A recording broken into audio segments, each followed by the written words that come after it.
એની અંદર એક રિસ્પોન્સિબિલિટી કીધી, એક ફ્રીડમ કીધું, એક રિસ્પોન્સિબિલિટી કીધી, એક ફ્રીડમ કીધું, અને એક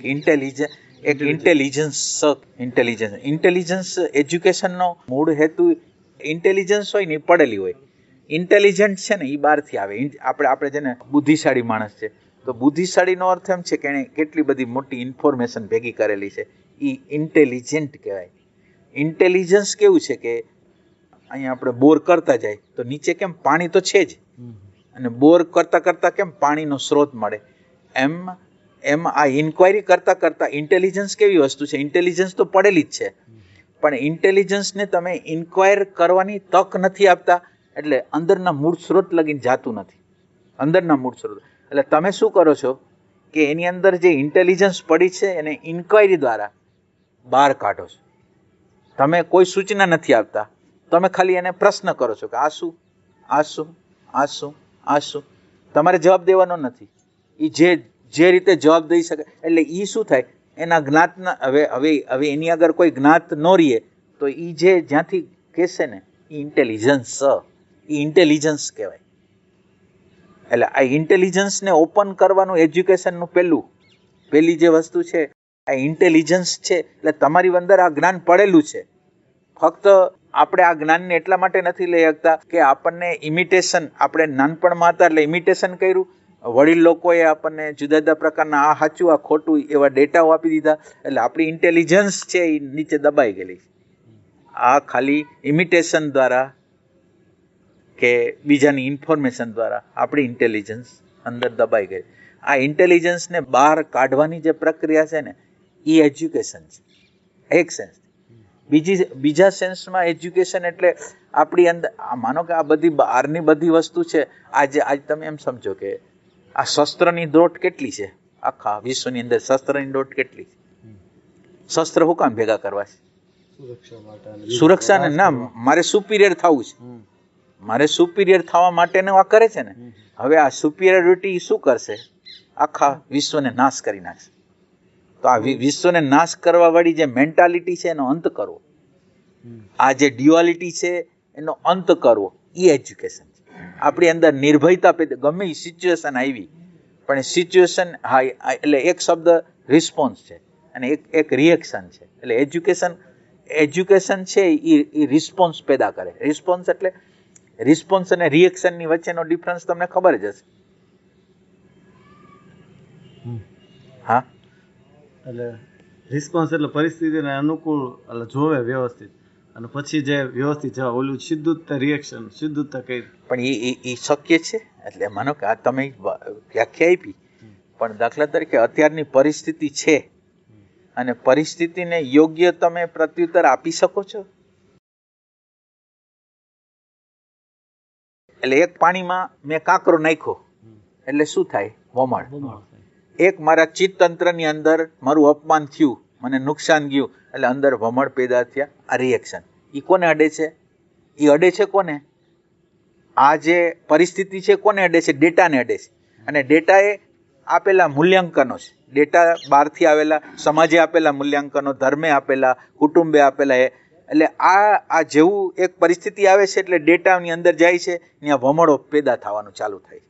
એટલે ત્યાં આ જે ડેટા છે એની આગળ જોવાની શક્તિ નથી, જોવાની કોઈ શક્તિ નથી. એટલે આ થયું રિએક્શન. હવે રિસ્પોન્સ એટલે રિસ્પોન્સ, તમે અરીસો છે અને અરીસાની સામે ઉભા રહ્યો તો અરીસો તમે જેવા છો એવા જ બતાવે કે તમે ન હોય એવું જ બતાવે? તો રિસ્પોન્સ એવી પ્રક્રિયા છે કે અત્યારે હું જેવો, દાખલા તરીકે અત્યારે પરિસ્થિતિ જે છે તો પરિસ્થિતિ જેવી છે એવી બતાવે, એ રિસ્પોન્સ છે. હવે રિસ્પોન્સ ક્યાંથી આવે? હવે જો તમે ડેટા હારે જોડાયેલા હો તો રિએક્શન જ આવે.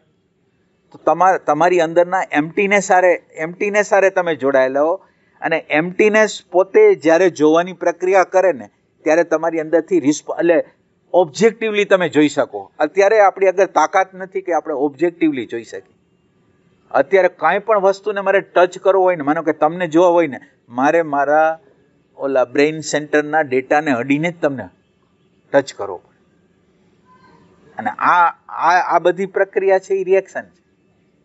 પણ રિસ્પોન્સ છે એ મારી એમ્પ્ટીનેસમાંથી, મારા એમ્પ્ટીનેસમાંથી. એમ્પ્ટીનેસ એટલે આપણે હમણાં ઇન્ટેલિજન્સની વાત કરી ને, ઇન્ટેલિજન્સ શું કરે છે? ખોદે છે. તમને પ્રશ્ન દ્વારા, તમને અત્યારે હું પ્રશ્ન કરું છું અને તમારી આગળ પ્રશ્ન ખતમ થઈ જાય છે, અને જ્યારે પ્રશ્ન ખતમ થઈ જાય છે ને ત્યારે જ તમારી અંદર સાચા જવાબની શક્યતા થઈ જાય. હવે તમે એક જગ્યાએ આવી ગયા, એક એવી જગ્યાએ આવી ગયા કે ત્યાં જવાબ નથી. હવે શું થાય? રાઈટ એજ્યુકેશન શું કરે છે? આ જે જવાબ નથી ને, હવે જવાબ તમને શું કામ ન આવ્યો? જવાબ શું કામ ન આવ્યો? તમે ડેટા એનો નહોતો તો જવાબ ન આવ્યો. તો હવે તો આ ડેટાને ક્યાં, આ પ્રશ્નને પહોંચાડવો છે ક્યાં? આ પ્રશ્ન છે એ ડેટામાંથી નથી આવવાનો, તો આ પ્રશ્ન પહોંચાડવો ક્યાં? એટલે દાખલા તરીકે રાઈટ મિનિસ્ટર હોય ને, રાઈટ મિનિસ્ટર આગળ આપણે કોઈ યોગ્ય વસ્તુની રજૂઆત કરી તો કેમ એનું કામ કરી દઈએ. તો અત્યારે આ જે રિસ્પોન્સ છે એ આવશે ક્યાંથી? માનો કે મારો પ્રશ્નનો જવાબ આવવાનો ક્યાંથી છે? જે આપણી અંદર ડિવાઇન તત્વ, જે જાણકાર છે ને, એટલે અત્યારે ડેટા નથી અડતા તો અંદર જે જાણનારો છે ને, પ્રશ્ન છે ને, એ અંદરનો જાણનારો, તમે જાણો કે ન જાણો, એ જાણનારા આગળ પ્રશ્નને આગળ જાય છે, એની સામે અફડાય છે પ્રશ્ન, અને અફડાય છે પ્રશ્ન એટલે એને જવાબ આપવો પડે, અને એ જવાબ જે આપે ને એને ઇન્ટેલિજન્સ કહેવાય. એ વૈશ્વિક ઇન્ટેલિજન્સમાંથી આવે. એટલે આ એજ્યુકેશન છે. એજ્યુકેશન છે ને એ આ છે રિસ્પોન્સ. તમે આમ તમારું ઓબ્ઝર્વેશન કરશો, તમે જોજો રિસ્પોન્સિબિલિટી લેવા તૈયાર નહીં હોય. અને રિસ્પોન્સિબિલિટી શબ્દ તમે સમજો છો એ અર્થમાં હું નથી કહેતો અત્યારે.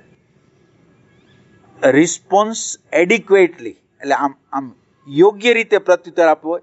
જે ઇવેન્ટ, ઘટના હોય, જે પરિસ્થિતિ હોય, જે સંબંધો હોય, એને યોગ્ય પ્રત્યુત્તર આપવો.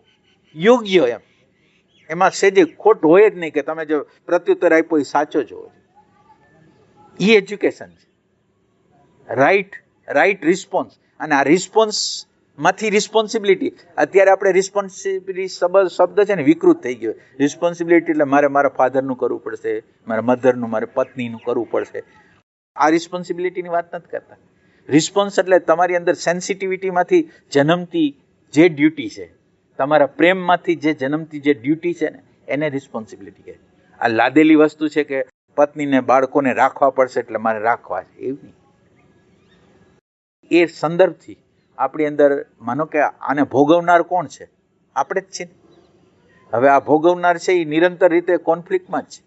એ જેવો બહાર નીકળે છે ને, કોઈ વ્યક્તિ સાથેના સંપર્કમાં આવે છે ને, એટલે એનો ઈગો હર્ટ ન થાય ને એના માટે નિરંતર સાવધાન. તો આપણે એવું એજ્યુકેશન આપવું છે કે ઈગોને સાવધાન ન રહેવું પડે અને એની જગ્યાએ પ્રેમ આવી જાય. એટલે મારા ઈગોને નથી સાચવવો, મારે પ્રેમને સાચવવો છે. અને આ પ્રેમને સાચવવાની પ્રક્રિયા તમે કરતા હો તો સાચું એજ્યુકેશન છે.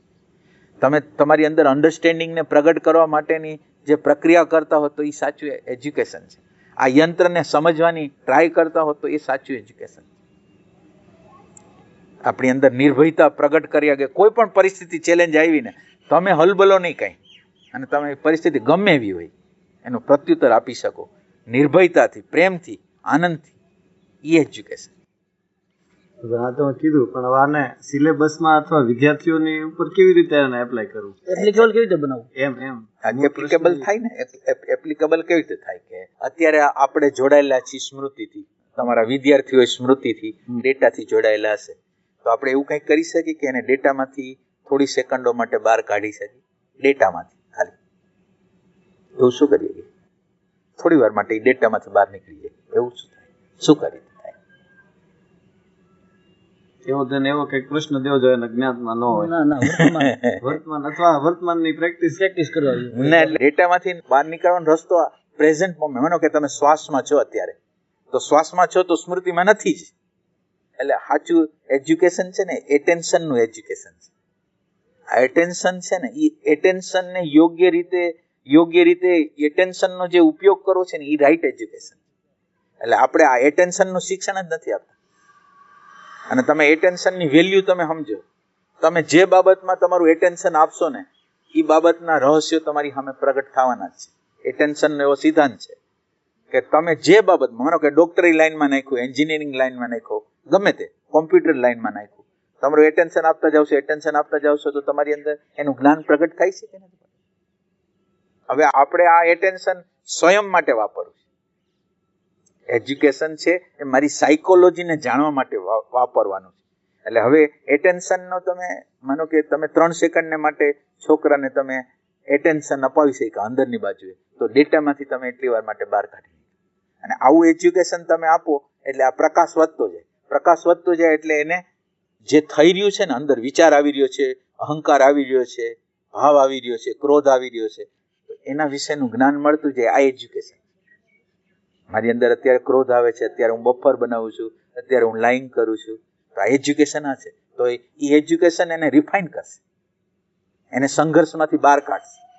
આંતર સંઘર્ષો છે ને, બીજા મારી સાથે સંમત નથી. મારો પ્રશ્ન તો એ છે કે બીજા મારી હારે સંમત નથી થતા અને મને એની હારે તો લડાઈ થાય છે. હું આમ કહું છું ને તમે આમ કહો છો. તો બીજું એજ્યુકેશન એવું છે કે ફ્લેક્સિબિલિટી, લર્નિંગ છે ને એ એજ્યુકેશનનો ભાગ છે. અને અને અને તમે તમારું બધાનું ઓબ્ઝર્વેશન કરજો, લર્નિંગ ખતમ થઈ ગયું. તમે જે અત્યારે જાણો છો ને, હવે તમે લર્નિંગ કરવાને સક્ષમ સાયકોલોજીકલ કહું છું. તમે કોઈ મેટર માટે તમે એજ્યુકેશન, પણ સાયકોલોજીકલ તમે જે અંદર નક્કી કરી લીધું છે ને એનાથી આગળ તમે લર્નિંગ નહીં કરો. તમને માનો કે હું તમને વાત કરું ને, તમને કોઈ પણ વાત અત્યારે હું કરું છું ને, એ તમે તમારા અંદરના સર્કલમાંથી લેશો. એટલે તમે એને ખબરના ખાતામાં નાખશો, નહીં ખબરના ખાતામાં નથી નાખતા. અને જ્યારે આ જે આપણે જેને કહીએ છીએ ને ઇન્ટેલિજન્સ, એ ઇન્ટેલિજન્સ પ્રગટ ક્યારે થશે કે હું જાણતો નથી, અને જાણતો નથી એના મૂળિયાની અંદર આ જે એમ્પ્ટીનેસ જે કહેવાય, પ્રજ્ઞા કહેવાય, પ્રેમનું તત્વ છે એની નીચે છે. એટલે લર્નિંગ તો આપણે અટકાવી દીધું છે. માનો કે તમે એક ફિલ્ડમાં છો અને તમને એવું લાગે છે હું આનો જાણકાર છું, અને જાણકાર છું ને તમને બીજા કોઈ માહિતી આપવામાં આવે, તમારી અંદર એવું છે કે મને આ બાબતની ખબર છે, મારે શું આનું લર્નિંગ કરવાનું. એટલે આ લર્નિંગ છે ને એ પણ એજ્યુકેશનનો ભાગ છે. ફ્લેક્સિબિલિટી છે એ પણ એજ્યુકેશન. ફ્લેક્સિબિલિટી જેના જીવનમાં હોય એના જીવનની અંદર સંઘર્ષ ક્યાં હોય તમે જુઓ. જે ફ્લેક્સિબલ છે, જે એના એંગલથી સમજી શકે એમ છે, તો તમારો સંઘર્ષ ક્યાં હોય.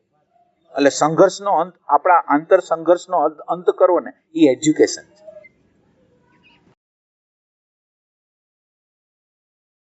મારી અંદર જે ક્રોધ આવે છે તો એ ક્રોધ તો મને જ બાળે છે. તો મારી અગર એવું એજ્યુકેશન હોય કે ક્રોધની સામે હું ઊભો રહી શકું, ક્રોધને હું સમજી શકું અને ક્રોધનો હું અંત કરી શકું, એ એજ્યુકેશન. ક્રોધનું કારણ શું, એના મૂળિયા ક્યાં.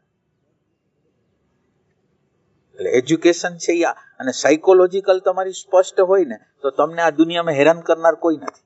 સાયકોલોજીકલ રીતે તમે ફ્રીડમ, કોઈ આગ્રહમાં, કોઈ માન્યતામાં ફસાણા ન હો તો તમારી અંદર કોઈ સંઘર્ષ નથી, તમારી અંદર કોઈ તણાવ નથી, તમારી અંદર કોઈ આપણે જે કહેવાય ને કે હિંસા નથી. તમે એક પણ આગ્રહ, એક પણ માન્યતા, એક પણ ધર્મ, એક પણ સંપ્રદાય, એક પણ ગુરુ ને તમે પકડો ને, ત્યાંથી હિંસાની શરૂઆત થાય. મારા ગુરુ સાચા, તમારા ગુરુ ખોટા, મારો ધર્મ સાચો, તમારો. કોઈ પણ વસ્તુને તમે ચીટકો છો ને, ત્યાંથી કોન્ફ્લિક્ટ શરૂ થાય. અને એજ્યુકેશન તમને કોન્ફ્લિક્ટમાંથી મુક્ત કરવા માંગે છે. તમારા આંતર સાયકોલોજીકલ કોન્ફ્લિક્ટ, અને સવારથી હાંજ લગીને તમારે જો કડક તમારે રહેવું પડે છે. બીજા માન આપે તો આમ બહુ ખુશ થાય છે, બીજા અપમાન કરે છે તો નાખુશ થાય છે. તો આપણી બધી ચાવીઓ બીજા લોકો આગળ છે. અને આ એજ્યુકેશન તમને આ બીજા લોકો આગળ જે ચાવી છે એમાંથી છોડાવવા માંગે છે.